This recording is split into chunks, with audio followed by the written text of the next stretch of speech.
I got the list of cards from Scryfall. I just put in draw and card in here and sorted it by EDH rank, and you can see all of the card drawers here that people like to play. The question that inspired me to do this video was, are they all good enough to be put in EDH decks still, or are people playing it for whatever reason they shouldn't?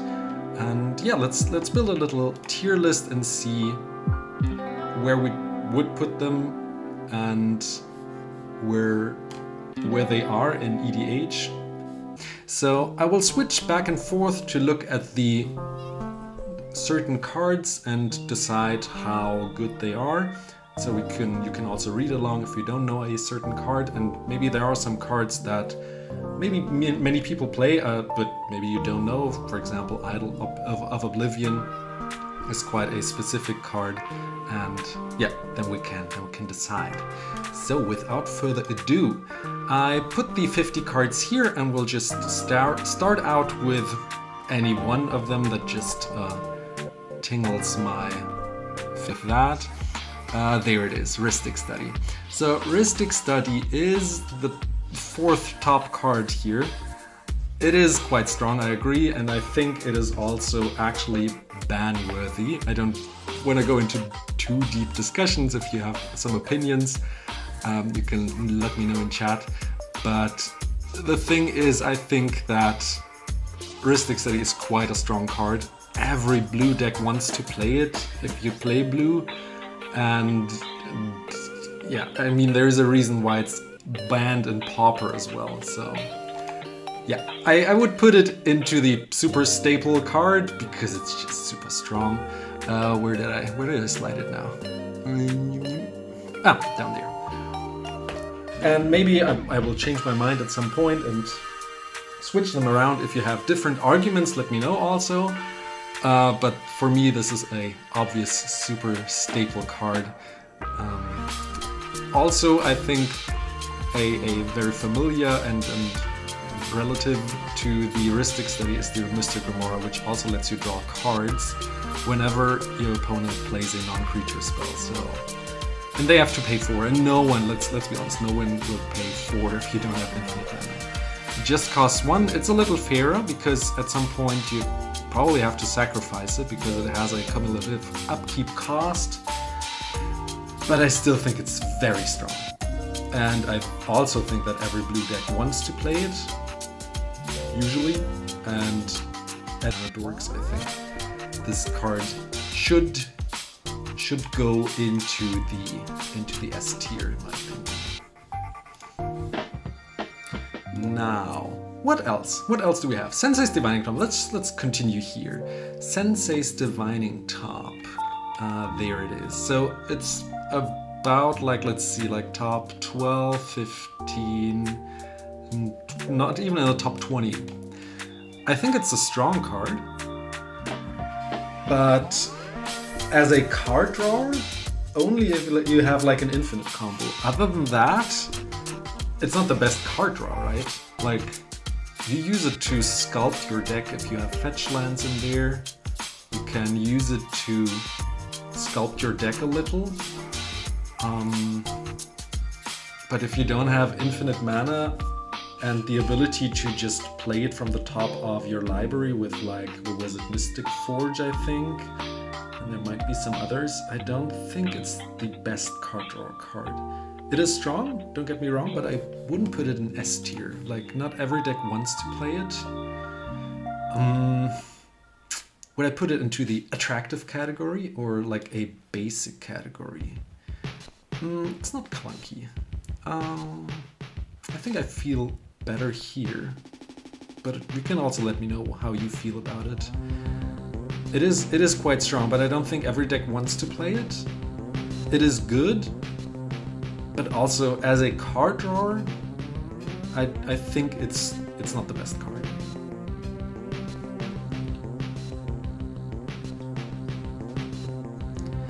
Let's head to the next one.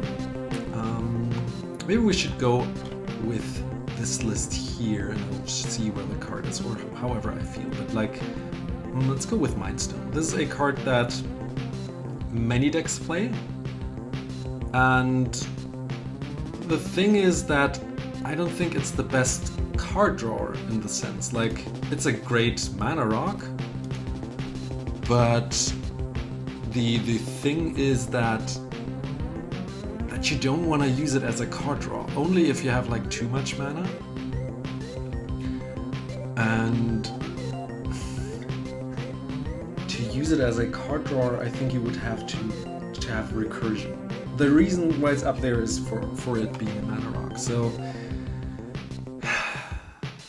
as a card drawer in the sense of just drawing cards, I think it's either C or D. D being the very specific category of like you need it in a very specific deck, or just it's just trash, simply something with D, dog water, I found. It's great as a mana rock, but not as a card drawer, you know? As a card drawer it goes down there. I have a whole video about mana rocks and it's further up, but as a card drawer I don't think so. I don't think it should be included for that. Commander Sphere similarly. You pay 3 to get a mana rock and then you sack it to draw 1 card. So that's also not what you want to have. So again, as a card drawer, not the best card. By far not the best card. As a mana rock, okay. Still it costs 3. It has the ability to be sacked, and with recursion it's okay. In Pauper it's great, but other than that I don't think it's the best card to be included for drawing cards. Let's go with Solemn Simulacrum next. So this card I played for years and I think today is kind of outclassed. Like, it does 2 things. If you copy it, it's great. It enters the battlefield, fetches you a land, and when it dies you draw a card. But I think today you play so many other cards and you don't want to have your turn 4 drop to beat this today. Like, for turn 4 you want a Smothering Hive, even though it's like not a card draw card, but it ramps you, you know, like it does 2 things. They're great if you have a specific deck that copies it or allows you to recur it. It's good, still not the best though. I'd say it's a clunky card. Like, it does 2 things and it does them well. And you have a blocker and you can draw a card, you know, like it does things. But other than that, I think today there are better cards to be included in decks. I don't play it in my Traps deck, for example, which is red and black. So it's not an auto-include, no longer. We already had Heuristic Study Skull Clamp. That's a weird artwork. Skull Clamp, this artwork I have, is very powerful. Just costs 1, so you just drop it turn 1. You equip it for 1 and then you draw 2 cards if you have like a creature that dies or is a 1/1, because it gives +1, -1.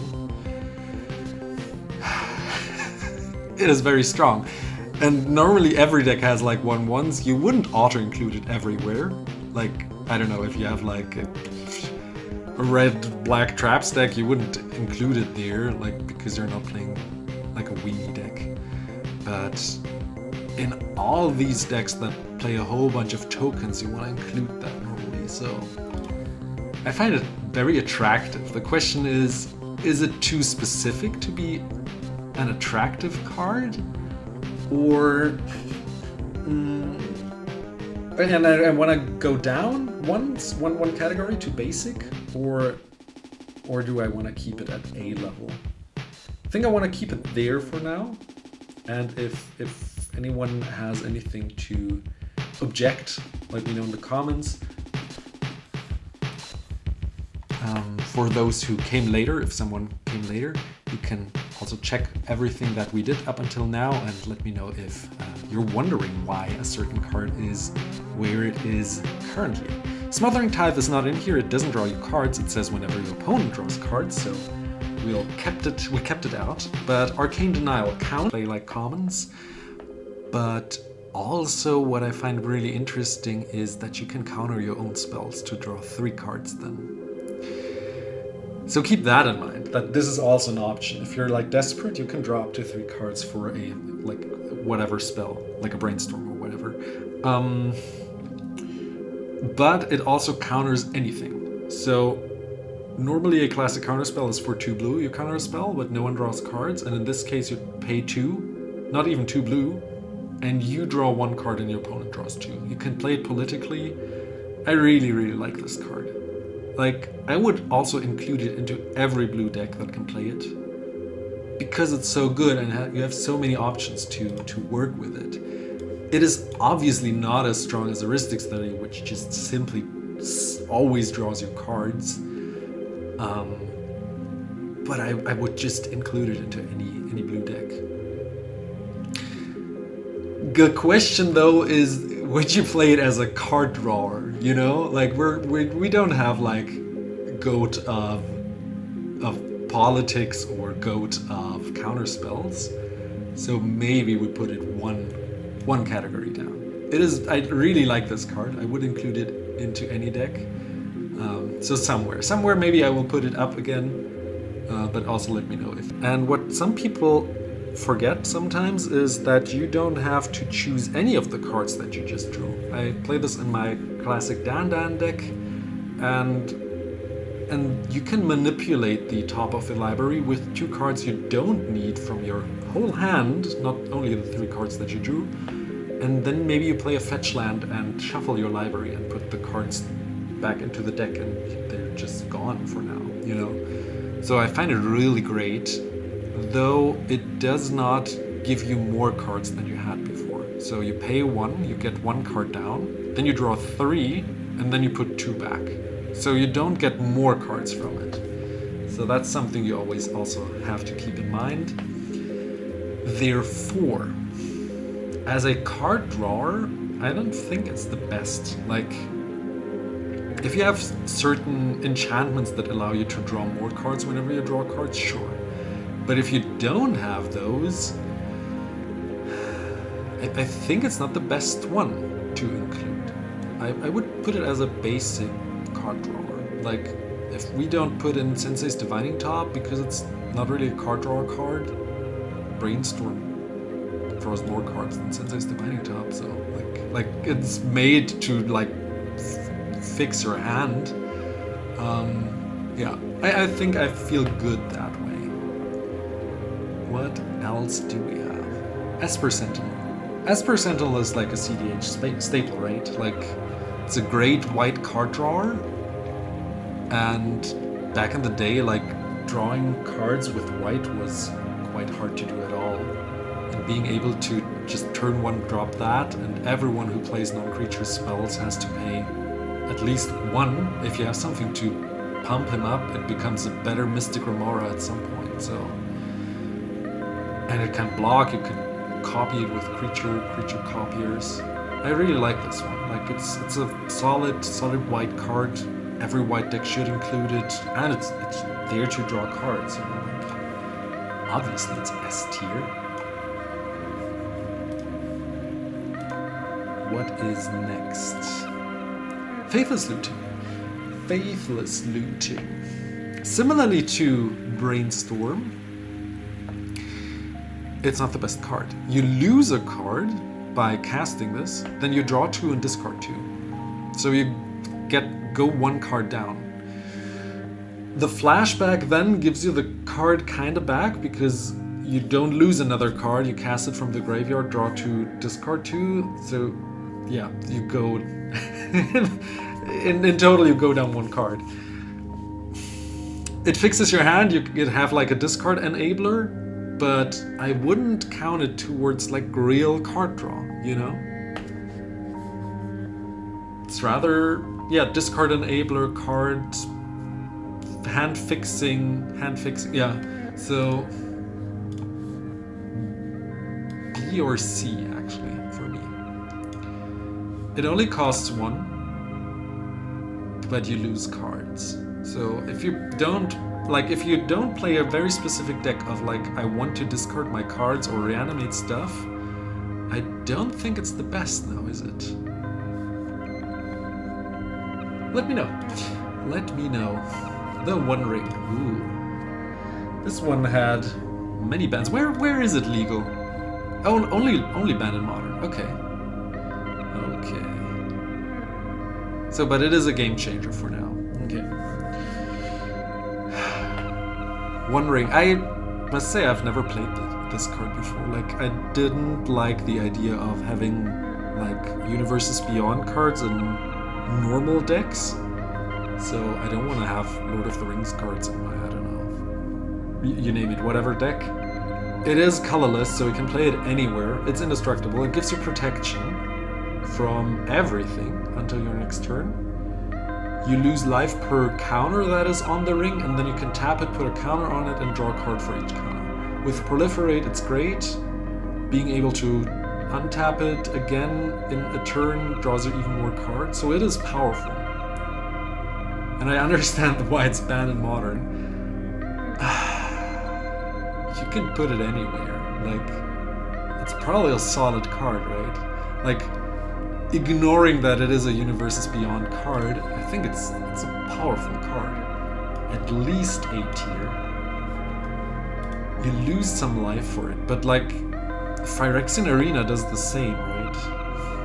And you draw 2 next turn, even if you don't have Proliferate or stuff to untap. Draw 2 next turn, you lose the 2 life at the beginning of your next turn, you know, like, and Phyrexian Arena, if it draws you 2 cards throughout 2 turns, you lose 2 life, so it's a better Phyrexian Arena. Gives you protection, indestructible, you know, like, it's great, it's a great card. Still, I don't like it. Don't like it in classic MTG decks. Well, what is next? Let's see. Oh, Phyrexian Arena! Okay. I think it's still good. Similarly to the Solemn Simulacrum, though, I think it is outclassed today by several cards. I don't know how you feel about it. Like, you have to pay 2 black, and then next turn you draw 1 card and get punished by 1 life. I think it's quite slow. Like, for 3 mana, you look, for example, Deadly Dispute, you can pay 2 and draw 2 cards. You know, like, here, 2 cards. And you get a treasure, you know? I think Phyrexian Arena, for the current state of Commander, became too slow. Similarly to the Solemn Simulacrum that we discussed early in the video. So, in my opinion, Phyrexian Arena is clunky. Where is it? Phyrexian Arena. There it is. There. I think it's a clunky card. It's good over turns. If you play it turn 3, it's good, but slow. Slow and not the best card. It's probably better than Faithless Looting, which just doesn't let you draw cards really. It just fixes your hand. So that's where I would put it for now. What is next? Garruk's Uprising. So this card I also don't really play, since I don't play like big stompy decks, but when this enters, if you have a bigger creature like power 4 or greater, you draw a card, and they give it the enchantment gives all the creatures trample that you have, and whenever another big creature enters, you draw another card. If you play a big Timmy deck, sure, like if you play a whole bunch of big cards, you want to include that. It also gives trample, so everything that matters for power, sure, why not also have trample? 3 mana, and if you play it in that certain kind of deck, you probably already have a power 4 or greater creature, so you pay 3 to draw a card, give trample, and then later on draw more cards. I think it's similar to Phyrexian Arena, though better probably, since you would include it in decks that can like cheat out more bigger creatures and also is able to reduce the cost of creatures. You know, you want to play a whole bunch of creatures. Yeah, so yeah, maybe cards like Galta wants to play that, right? In Galta decks, in Gesaf. Is that how you? Nope, that's not how you write it. Oh, what's the Dino Commander? What's the name? Type Dinosaur. And colors are red, green, and white, and legendary. How do you write that name? Half. That one. No, not that one. This one. Right, you put them onto the battlefield. Yeah, so in big creatures decks you want to put it in. And this one cheats them out. And then you draw a whole bunch of cards. So yeah, my opinion about Garruk's Uprising, I think, would be B tier. It's a solid card drawer, better than those two, so top of B tier. I wouldn't put it at attractive, like very attractive. Maybe I will change my mind. I think these are just simply better in so many ways, but maybe just because I'm not the biggest fan of like stoppy decks. Just because I find them just so simple. Windfall. Ooh. It's a great card. So everyone discards their hand, and then every player draws a card for the most cards that have been discarded this way. So if someone has 7 cards and the rest just has 1 card, you draw and everyone else draws 7 cards. And I like it politically. You can ask the table if you want a reset.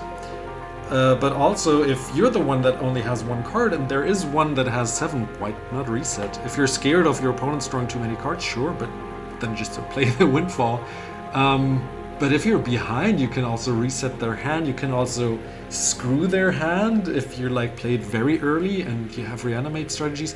It can go so many ways, and I think Windfall, like it is played, as you can see. It's like the top, let's see, 15 card. But I think it should be played more in more decks. I think it's too good not to be played. I would put it into the attractive tier. I really like it that it is so versatile in the way that you can play it. Really like that. Next up, Frantic Search. Again, another card similarly to the Faithless Looting that we have had earlier. Though it costs 3, and you lose this card, and you also you draw 2 and discard 2. So you lose 1 card in your hand, but then you untap 3 lands, so you can continue your game plan, and you would put it into reanimate decks again, similarly to the Faithless Looting. It's also good with lands that produce more than just 1 mana. So if you can untap a Chaos Cradle, for example, that would be amazing. But also like just like the dual lands like Simic Growth Chamber, I think are cards that you want to include in such decks that tap for 2, and then you play the what was it called, Frantic Surge, and you untap 3 lands, but you get 4 mana back, for example. So it's good. Just for drawing cards, that's not the best thing. So you get a little deeper into your deck. I think it's quite specific where you want to play it, usually, normally. So it's not the best card to be played for just drawing cards. The fact that it untaps lands makes it, in my eyes, better than the Faithless Looting, in my opinion. You can activate Faithless Looting twice, so you get deeper into your deck. But I think the untapping mana ability overweighs. Let me know if you think differently. It enters untapped, which is always on the better side if lands are entering untapped. Then you have to pay 3 and life equal to the amount of your commander's colors. If you have partners, obviously you also have to pay both of those colors if they have like 2 colors or whatever in total. Then you draw a card. And it is slow because you also have to tap this one, so you can totally tap like 4 mana.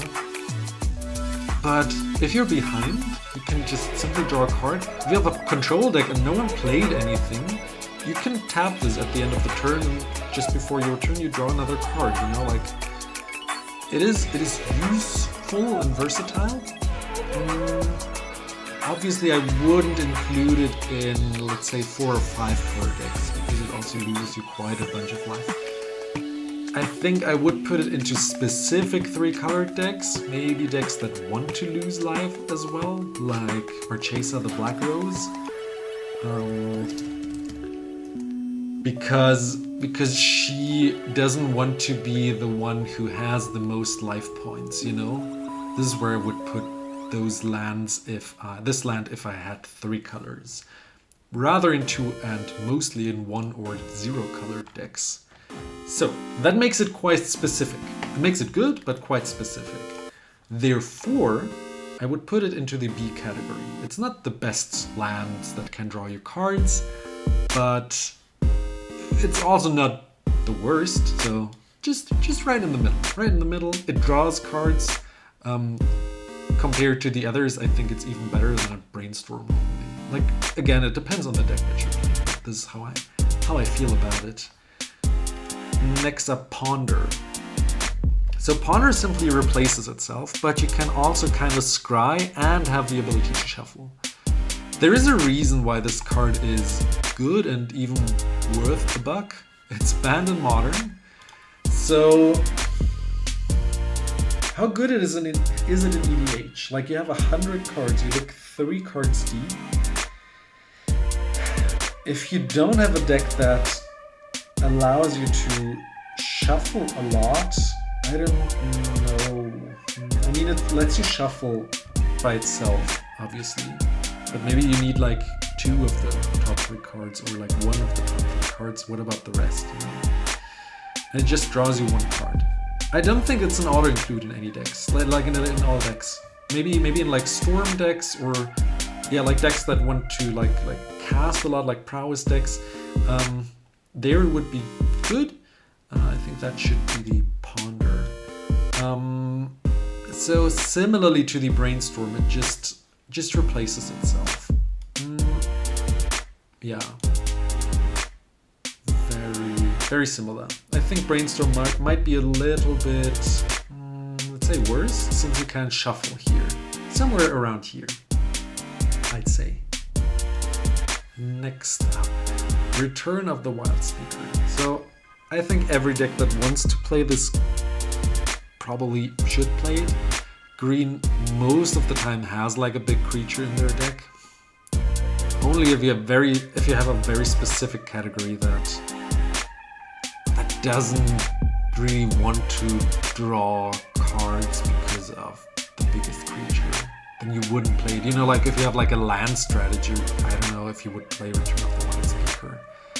I don't play it in my lands deck, for example, my Lance Trebuchet deck. But I play it in my Eudora Forest Reanimation deck because my commander already is a 5/5. So for 5 I could just draw 5 cards. And my wife, for example, likes to play this deck also because of the kind of overrun effect. It doesn't give trample, though it's at instant speed and you can just surprise an opponent by just killing them. And you don't have to play it as a card draw. So I find this very good, attractive, I'd say. The thing that kind of makes me think twice is the cost of 5. If it was like 3, of course that would be way too strong, but 5 is quite expensive. But I mean, Commander is mostly a casual game, so I feel good putting it at the bottom of for attractive in the A tier category.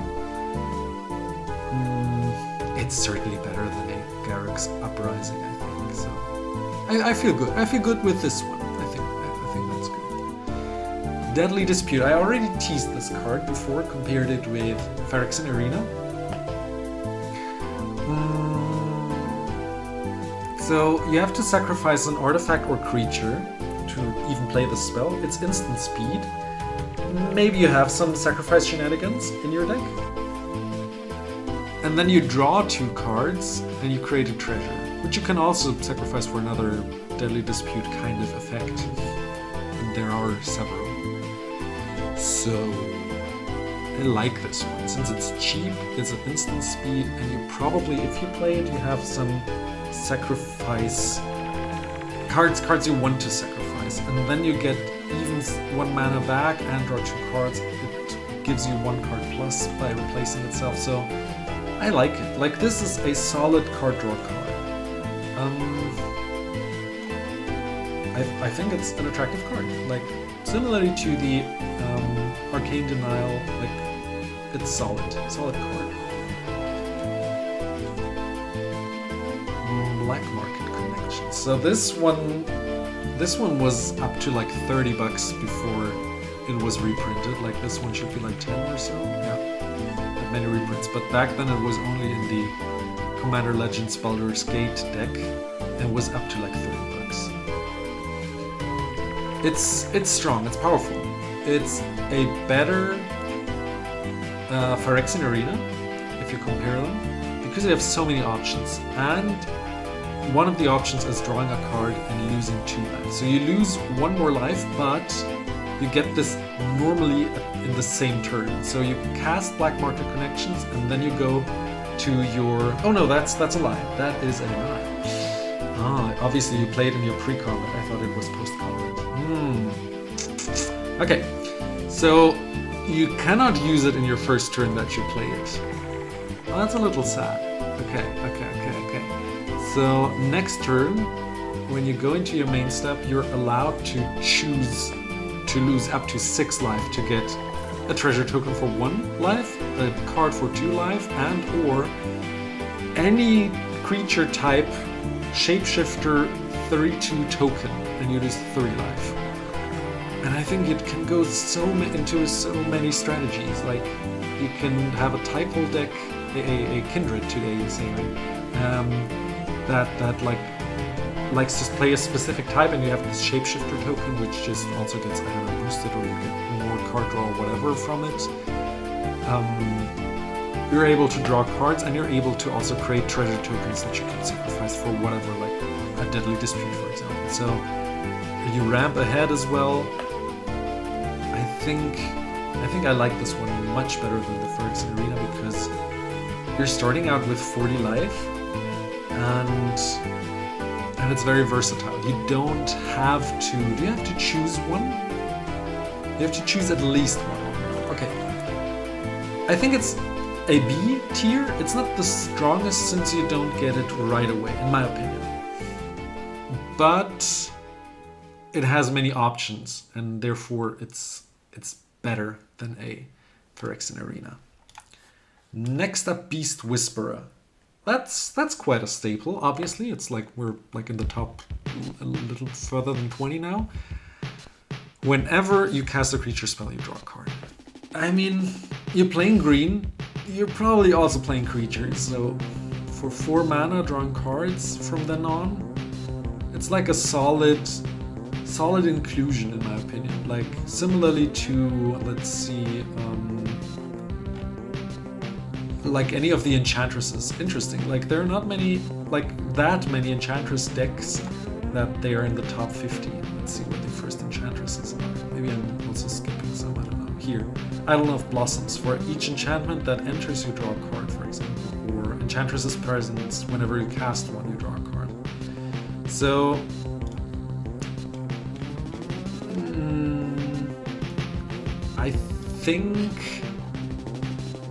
I think it's a good card. The stats are okay. Would I put it in A tier though? I don't think so, since it costs 4 and then you have to continue casting to get more cards out. But I think it might be better than the Guards Uprising. I don't know, like that's how I feel currently.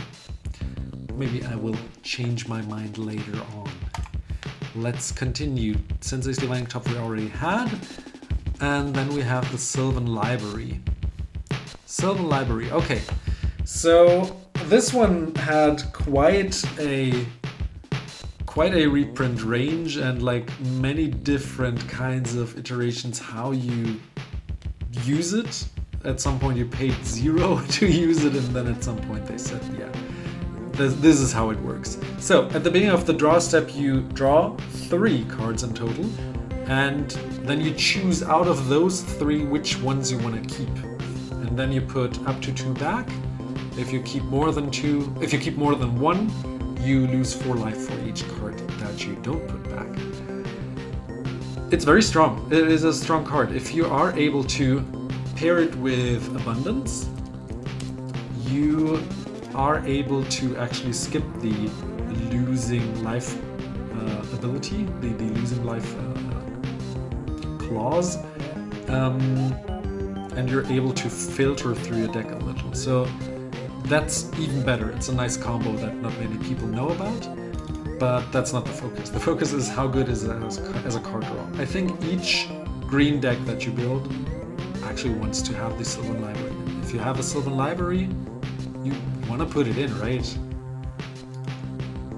It's like so playable, and you have 40 life. So usually how I play this is like go deep into the deck, play as many cards as I can, and lose up to like 20 life in like a couple of turns, in like 2.5 turns.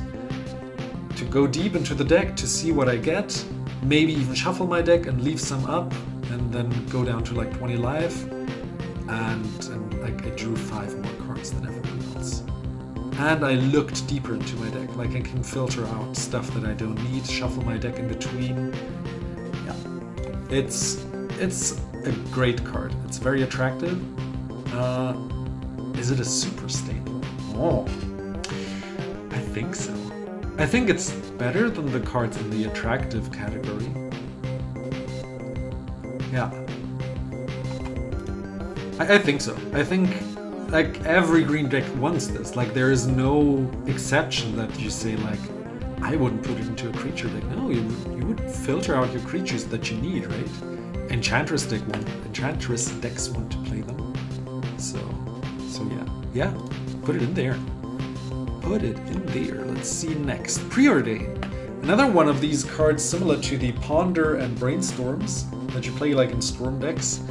You scry 2 and then you draw a card. So it replaces itself, but before that you look at the top 2 cards, which is okay. So if you don't need them, you go 2 cards lower. You put them on the bottom of the library, and then you draw the 3rd card. It's good to filter. It's not the best card draw card, so I wouldn't count it like as a real card draw. So let's put it where the others are. Is it better than Brainstorm? Probably. I like the ability that Brainstorm can also put cards from your hand back on top of the library. I think Brainstorm is a little cooler. Okay. If anyone has any objections in chat, let me know. Let me know what you think. Next up we have Thrill of Possibility. So this is similar to the Faithless Looting, though you only lose this card and 1 more card to draw 2 cards. What I don't like about this is that it's additional costs. So if the spell gets countered, you actually already discarded the card and you don't get to draw 2 cards. So then you lost 2 cards.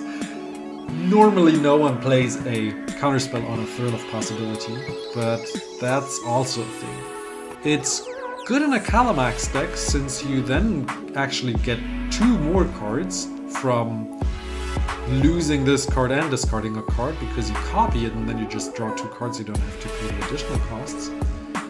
But that's quite specific. So normally, in a normal deck, you just go a little deeper into your deck, but you don't get any more cards out. It is maybe, since it's quite cheap, better than these 3. I wouldn't put it as a basic card drawer, I think. Because many of these already allow you to draw more cards throughout the game. I actually like the what was it? Black Market Connections a little higher. Maybe here. Since you can draw multiple cards with these less so. But these also have a specific deck strategy that you probably want to put them in. I Maybe I'll put the Thread of Possibility one up. We'll see. We'll see. Village Rights. So this one I like, because you only lose a creature. And normally you have tokens that you can just sacrifice, or creatures that you don't need anymore. Therefore, I think normally you just lose one card and draw 2 at instant speed for 1 mana. And this is quite powerful. So similar to the Deadly Dispute, I think it's even better than that one. I would put it at the attractive 8 tier. This one can go down a little, I think. Yeah, I think that's good for now. I'll see if I change it up by the end or in between. We'll see. We shall see. Okay. Next up, Growth Spiral. For 2, you draw a card and you may play a land from your hand. Let me think about it for a second. I'll get some water.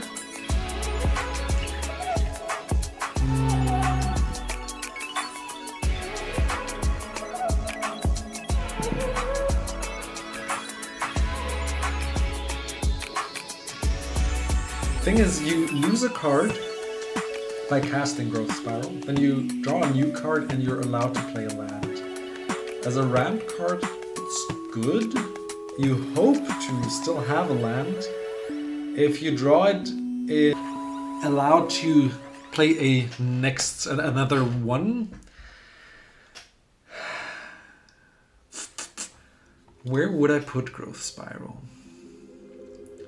I think similarly, like it only costs 2. I think it's instant speed, right? I played in my Colormax Instant Tribal, yeah. I think it's a basic card drawer. Like, it doesn't give you more cards, but it's also not the worst, because it allows you to ramp. But simply as a card drawer, it's not the best also.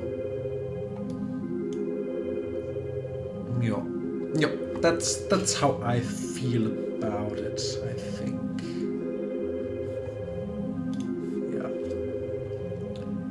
Rishkar's Expertise. This one can also draw quite a bunch of cards. So you draw cards again, equal to the biggest creature that you have, and then you may even cast something for free. It's sorcery speed and it costs 6. It is quite clunky, though would I put it into the clunky category since it allows you to draw that many cards. It costs 6. It's at sorcery speed. I think that's why it is clunky. Like, you can also get something really nice out of it, sure. But 6 mana, like the Garruk's with the Garruk's Wild Speaker, the Return of the Wild Speaker is instant speed, so you can even play it in response to a board wipe. And it can kill players. This one you hope to have something good in your hand, and you even have to pay 6, and it's at sorcery speed. So someone can even interact at instant speed and be like, no, I'm gonna remove your big creature and you draw less. I don't like it that much. Just because it costs another more mana and it's not as strong in my opinion as the Return of the Wild Speaker.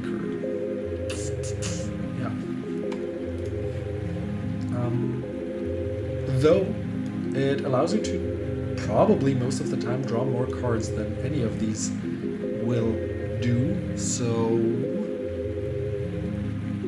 yeah. I think Solemn is a little bit better since it also ramps and draws your cards, so it's better than the Faithless. And I think the Phyrexian Arena is a little bit better than the not the Faithless, the Thrill of Possibility. I think the Phyrexian Arena is better in the sense again that if you have it early on board, that you can also draw multiple cards throughout the game if it's not dealt with. Sign in Blood. Sign in Blood is a staple. It's only sorcery speed, but it only costs 2. And it can actually kill players if you want to have your opponent draw the 2 cards and lose 2 life. But normally you play it on yourself. I think it's a solid card. just because it's cheap. You see a certain pattern here. If the spell is cheap, they go up here. If they draw more cards than you use, they go up here. Here are some cheap ones, but they only replace themselves. And then there are some more expensive ones where you have to go through more hoops to actually draw more cards, you know? Yeah. I don't know about the order here. I'll see a little bit later. Opt. Oof. Opt is not the best. Scry 1, draw 1. Similar to a preordain, though preordain is sorcery speed. I don't play Opt in many decks. Like, it's from Invasion, right? The very first one. Yeah, that's where I started playing. I really like this artwork with, I think Hannah is on there. Yeah. Hannah, Ship's Navigator. Yeah, I don't know. It's similar to these three here. It just simply replaces itself and looks one deeper. This is the Opt artwork here, another one. Yeah, somewhere here, probably. Though I like actually the Divine Top a little bit better, since it can also scry deeper. It can save itself, it's a little bit better. Idol of Oblivion. Let's see. So this artifact I actually never played, since it's quite specific in which decks you should play it. So you draw a card, but only if you created a token this turn. So it's not even a mana rock, it just lies there if you don't create tokens. You can sack it for 8 and create a 10/10 Eldrazi, which is also quite like expensive. When will you ever do that? Maybe if you're bored. So this goes into a very specific kind of deck. Other than that, it's not good. Like, if you don't create tokens, it's just simply bad, straight out of the gate. So you wouldn't put it in there. So very specific kind of decks. And then it's a good one. If you create tokens every turn, it's a good one. But since it's so specific, I would put it at C. If you have a specific deck that wants to play this, I would include it. So every turn, it's better than a Phyrexian Arena then, because it just straight out the gate draws your card when you tap it, if you created a token at the same turn. So probably around here, if you have a token deck. If you don't, then just simply don't play it, it's just dog water. That's why I put it in the middle. That's the reason. Welcome to everyone in between who joined. We are in the middle of our top 50 best card draws in EDH. If you have any opposing opinions, let me know, and I will fight you in the comments or, well, in my live stream. Now, Great Henge. Ooh, Great Henge. Great Henge is a card that is so strong. So normally in any green deck, this card costs 2 green. You can just see the 9 mana as 2 green because it costs 1 less for the greatest power among creatures that you have. Again, this kind of effect, yeah. And then it's a mana rock that just simply gives you the mana back and gives you 2 life, and that's not all. It's also a card drawer, since whenever a creature enters, so you don't even have to have cast it, which is great. Also great in Reanimator decks then. Not only do you draw a card, you also put a +1/+1 counter on it. So if that isn't like massive power creep, I don't know. There is a reason why this is like a $50 card. If it was cheaper, I think I would still own one. I just traded them away because I'm focusing on Pauper and Vintage set cubes, and this was just too expensive to keep around for a card that will at some point have a Secret Lair card, Secret Lair version, and will be reprinted to any sets. You see, like Lord of the Rings. So this probably won't keep its price tag forever. I think when it came out, it was like a $20 card or $10 card. So yeah, it is very strong. And if you see it on the board, you normally have to remove it, right? So I think it's one of our strongest cards. Is it stronger than Ristic Study though? If you don't have the creatures, no. You know, like if someone wiped the board and then you drew it, it sucks to have to pay 9 mana for this. But other than that, it's really good. I think I would keep it down there, like in the lower super staple tier. But normally it's amazing. So, next up, Night's Whisper. Again, another card, draw 2, lose 2 for 2. Solid card, similar to the Sign in Blood. Let's just put it there. Can't kill a player, so one step below the Sign in Blood, though it is only one black pip in the mana costs. Big score. So similar to the, what was the other red spell? Thrill of Possibility. Now you have to pay 4 mana and discard a card to draw 2 and create 2 treasures. So again, you lose 2, draw 2, create 2 treasures. It's better than Thrill of Possibility, though it costs 4 mana. It's at instant speed, good. If you copy it, great. Now we're talking, you know, like in a Calamax deck, we're allowed to copy instant cards and sorceries, I think, as well, right? I only play it as a instant tribal deck. No, only instants. Okay, so yeah, that's why I'm playing only instants in there. It's even better. So where would I put it? Above Thrill, obviously. Since it costs 4 mana, I would actually put it there. You don't get more cards, it's expensive, and it only is worth it if you actually copy it, in my opinion. So, there is that. Explore. We're nearing the end, by the way. Explore, the end of the top 50.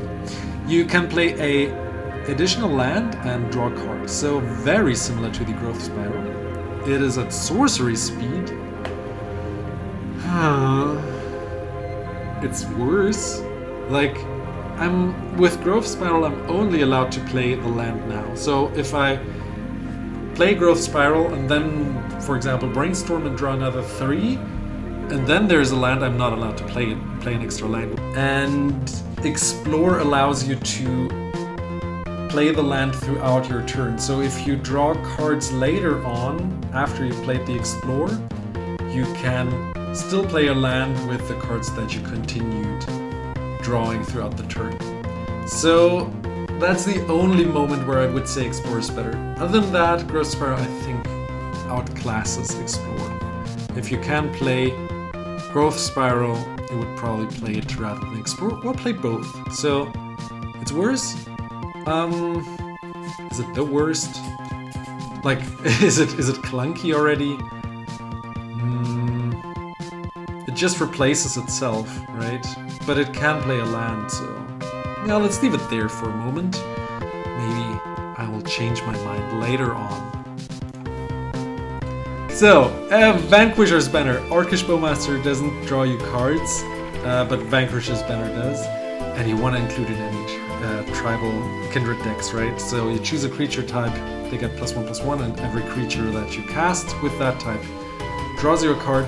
The only thing I think that holds it off is the mana costs.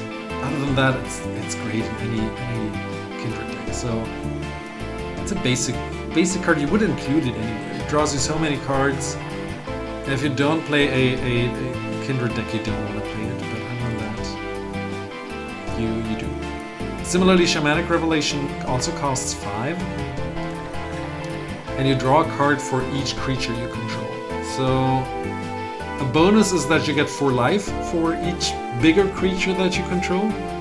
But now, comparing it to the Wild Speaker, Return of the Wild Speaker, you don't have to have a big creature, but you can also draw a whole bunch of cards for tokens, which this one doesn't. But Return of the Wild Speaker allows you to also possibly kill a player, which Shamanic Revelation doesn't. So that's why I would put it 1 tier down.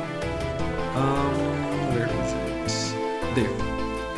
I think still it's better than the Black Market Connection, because Black Market Connection triggers next turn, And then you still don't draw as many cards as the Revelation would. Now, do people still play Harmonize?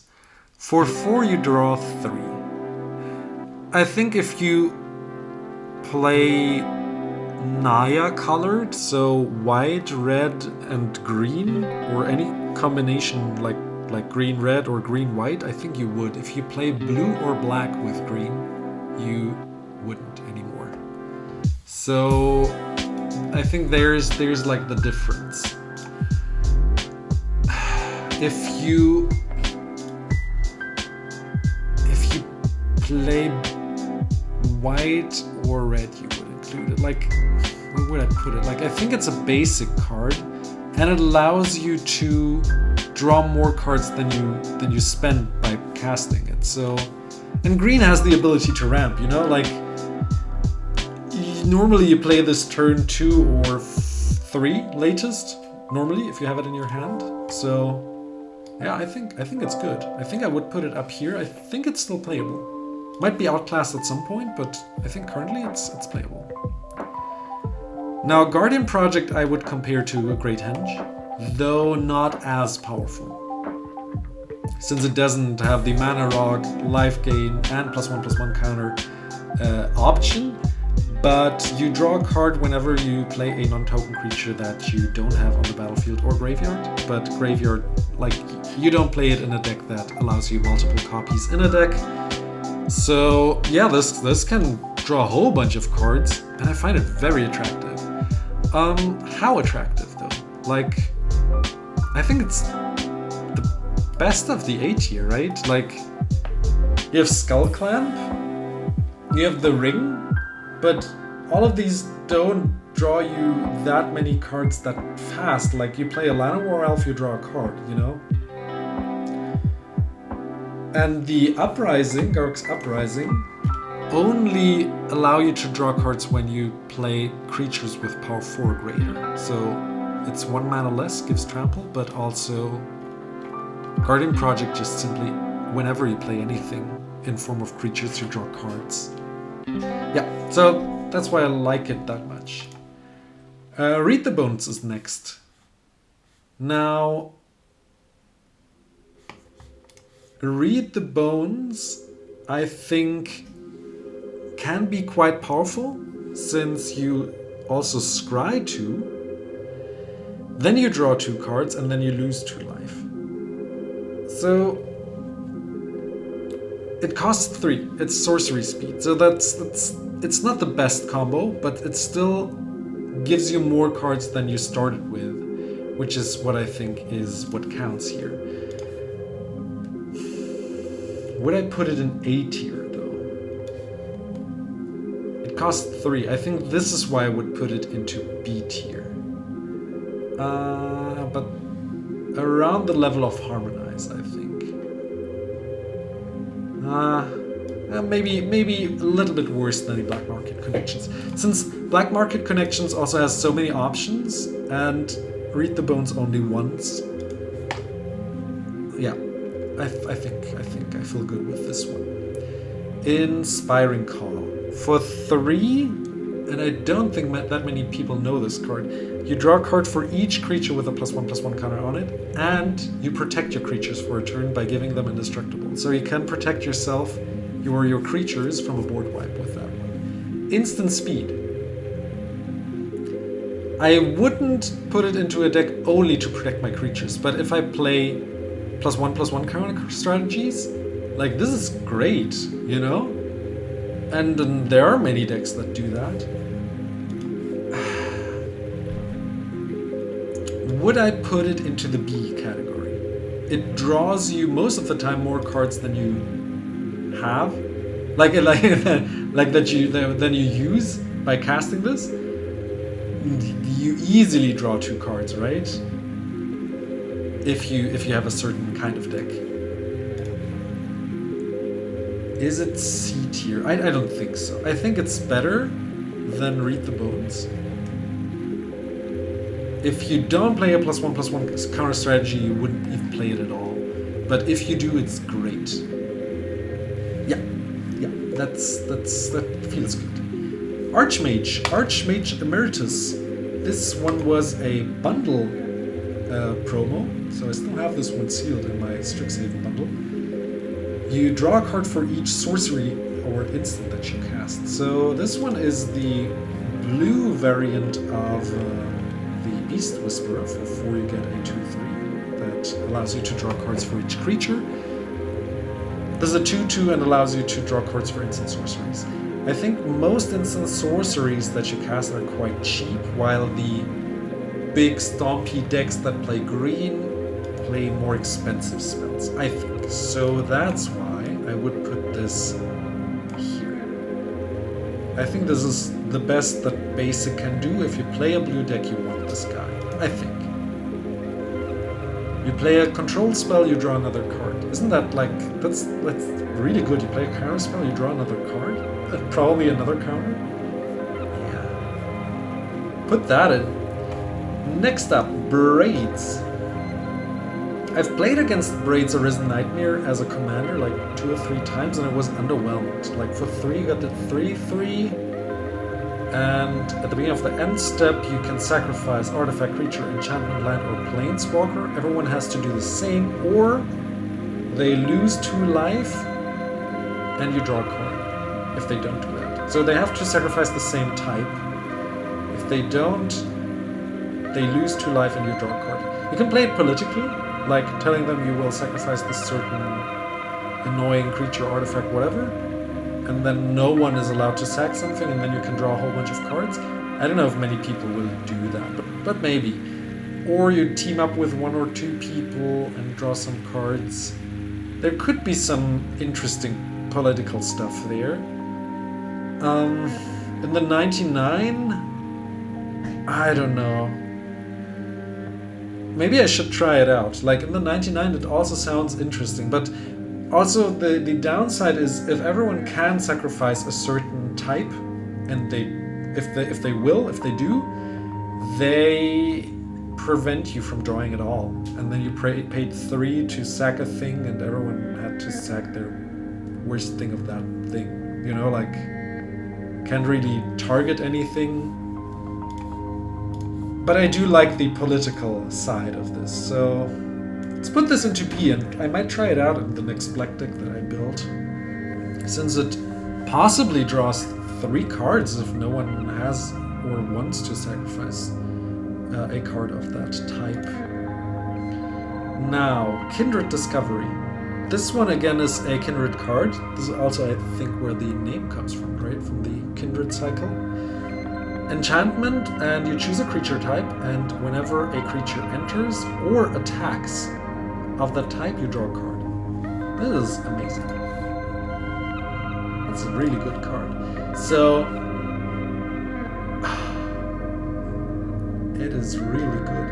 All blue decks that that play a certain type wanna include this card, right? If you don't, you don't, because you don't have blue, but it's a really solid card draw card. Similar, in my opinion, to these here. And the fact that you also get cards for attacking is amazing. It's really good. You can also blink creatures. You're playing blue, you draw more cards. It costs 5, that's the only downside in my opinion. Now, Sanitarium. The Gaia Reach Sanitarium enters untapped, and you can pay 2 to draw a card and then discard a card. This again could be played politically, so maybe someone needs to filter some stuff or needs to find something, maybe a land. You could also play it at the end of your opponent's turn, just before your turn, to just filter your hand or annoy people or to recurse something that you want in your graveyard. So it's very versatile. I like it. I think I like it better than... Do I like it better than War Room, actually? Just because it has more options? Yeah. Though, yeah, it doesn't give you more cards, you know? That's another thing. You don't want it in all your decks now, do you? Just because of the political factor and the fact that you can reanimate stuff is great, but you can also do that with like Faithless Loot and the reanimation stuff. Let's put it here. I was a little bit more energetic about it a moment ago, but now that I realize, yeah, it's not the best card, you know, like in specific decks it's great, but in most decks it's not the best card. It's a little bit clunky. Toski now. Now Toski in a green deck, creatures have to attack. Like, he has to attack, but whenever you attack with a creature and deal combat damage, you draw a card. He's uncounterable and indestructible. He's really good. For 4 mana, like what's it called? A Curiosity? Was it Curiosity? Curiosity? Yeah. When it deals combat damage, you draw a card. This is a really good card. I mean, if it wouldn't have been reprinted that often, it would have been like a $10 card. But it has many Commander deck reprints and their promos. Like, oh god. Secret layers. Yeah. It can draw you a whole bunch of cards similar to the Kindred Discovery. I even think it's better since it's not that restricting, in the sense that you're playing green, you're probably attacking, so you're gonna draw cards, you know? Is it better than B tier? Like, is it attractive? Would I put it in any green deck? I would put it in most green decks. Like, I would put it into the attractive category, maybe. Like, it's so hard to get rid of as well. You have to exile it, or have to have someone sacrifice it or something. Like, yeah, this is really good. Pretty good card. Let me know if you disagree in any way. Like, I would also like to have some discussions, or like in the sense of like the order as well in the different categories. There's a link in the description if you want to play along, or if you joined later, or watch this video after the stream. You can also check out the link and do it yourself and share it with anyone. Now, we have, what, 4 more cards? And I hope you enjoyed this video. Hope you enjoyed this stream. We have 4 more. We have this land here, which is Minas Tirith. So, it's a white land, a Universe Beyond crossover card. Let's see what it does. I actually don't really know, because I didn't really care about crossover cards, since I don't want to include them in my normal decks usually. It enters tap unless I control a legendary creature. Now in Commander that shouldn't be too hard. I guess this would enter like untapped like 80% of the time. It adds 4 white, so that's nice. Not only colorless like the Gyreach Sanitarium. And you can draw a card, but only if you're tagged with 2 or more creatures this turn. You have to pay 3 in total to draw 1 card.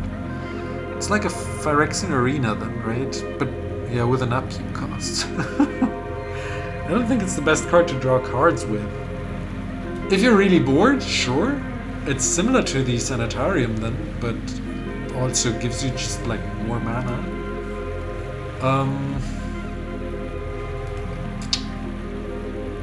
Yeah, I guess it's better than the Sanitarium. So up there, I wouldn't use it for card draw in general. Like, I want to use my mana for other stuff, you know?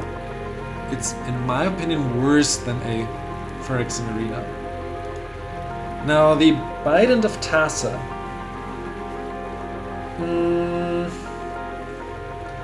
It's like a Curiosity. You can draw cards whenever you deal damage to a player. And there is also a Goad ability that forces your opponents to attack anyone. Could also attack you, but they have to attack all of their creatures. It's interesting. I never or rarely use the second ability, but the first one, I do play it. In my Raffine deck, for example, Raffine aggro deck. It's probably, it only costs 3, right? 4. I'm thinking about the basic tier here. Like, is it better than the Kindred Discovery? Because no, it's not. Because Kindred Discovery also draws you cards when you play like slivers in a sliver deck, right? So, and blue isn't the most attacking color, right? So maybe around here, I think. Because this is very versatile, but this is also very specific, and so is this one. So last 2 cards. Let's go with Unexpected Windfall and then the Strix. Unexpected Windfall, I think is similarly, I think it's the same card, right? It's the same card as Big Score. Identical, just different names. Yeah, not much to say here. Now lastly, and I think we will end the stream here then, the Baleful Strix, I think is still a very playable card. It replaces itself, but it also has Death Touch, which is quite scary, or can be quite scary. And I think it's still a solid card. Let's put it right around here, because I think you can use it to scare your opponent. You can still hit someone with it, no one will block it, and then it draws your card. If you copy it, if you blink it, if you reanimate it, you always draw a card. So really solid card. This is a rare now. Interesting. It was an uncommon back in the day. Well, I hope you enjoyed this video. If you disagree with me, if you watch this video later, do let me know in the comments how you would change it up. If you would have put a card somewhere entirely different. And let me know your favorite card draw in the comments below. And I hope to see you in the next video. Take care and bye-bye.